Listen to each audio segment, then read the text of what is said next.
Selamat siang, Mr. Reregan, selaku guru mata pelajaran PKK. Saya, Christina Tia, dari kelas 12 akuntansi nomor absen 9. Pada video kali ini, saya akan menjelaskan tentang materi 5, tepatnya tentang menerapkan dokumen administrasi usaha. Nah, tujuan dari menerapkan dokumen administrasi usaha ini adalah agar dokumen-dokumen itu letaknya jelas, tidak terselip-selip, jadi berjalannya usaha dapat berjalan dengan baik dan terorganisir. Kemudian, administrasi usaha itu apa sih? Nah, administrasi usaha ini merupakan kegiatan menyediakan, mencatat, mengelola, melengkapi, mengerjakan, dan memelihara buku-buku administrasi usaha dengan baik dan benar sesuai dengan ketentuan dan peraturan yang berlaku atau SOP yang berlaku. Kalau dihubungkan dengan kewirausahaan, disebutnya administrasi bisnis. Administrasi bisnis ini merupakan proses pengelolaan perusahaan atau organisasi nirlaba guna menjaga kestabilan dan pertumbuhan organisasi.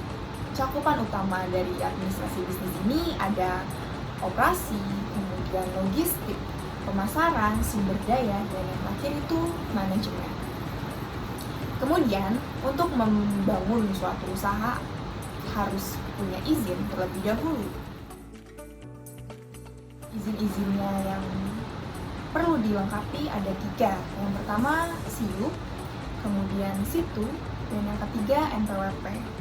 SIUP ini merupakan surat izin usaha perdagangan, kemudian SITU, surat izin tempat usaha, dan NPWP, nomor pokok wajib pajak. Jadi SIUP itu untuk izin usahanya sendiri, kemudian SITU izin tempat usaha di mana kita melakukan bisnis itu atau rukonya itu ada di mana sih. Kemudian kalau NPWP itu tentunya untuk urusan pajak nantinya. Kalau misalkan suatu perusahaan tidak memiliki izin, tentunya nanti akan ada sanksi. Yang pertama adalah sanksi SIUP. Nah, sanksi SIUP ini ada 3. Yang paling ringan adalah pemberian surat peringatan, kemudian naik adalah pemberhentian sementara, dan yang sanksi paling berat adalah pencabutan SIUP atau surat izin usaha perdagangan. Kemudian sanksi SITU.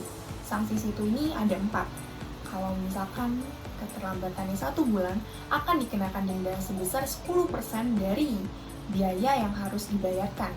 Kalau misalkan telat 1-3 bulan, dendanya adalah 25%. Sementara 3-6 bulan telatnya akan didenda 50%.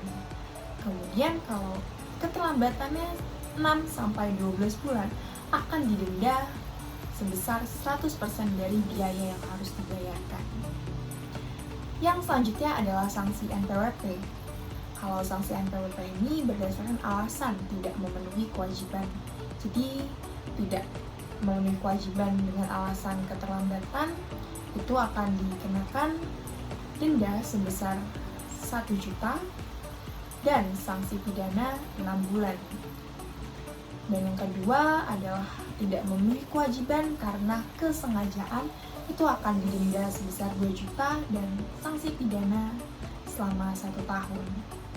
Dalam dokumen administrasi usaha ini juga dikenal ruang lingkup surat-surat.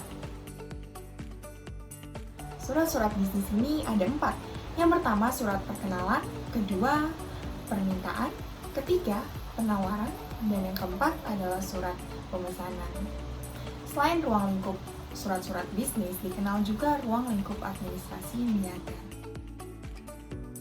Ruang lingkup administrasi niaga itu ada 5. Yang pertama administrasi penjualan, kemudian administrasi periklanan, yang ketiga administrasi pemasaran atau kepasaran, yang keempat administrasi keproduksian, dan yang terakhir adalah administrasi perbankan. Selain hal-hal yang sudah saya bahas, ada juga dokumen lain, yaitu bukti-bukti transaksi.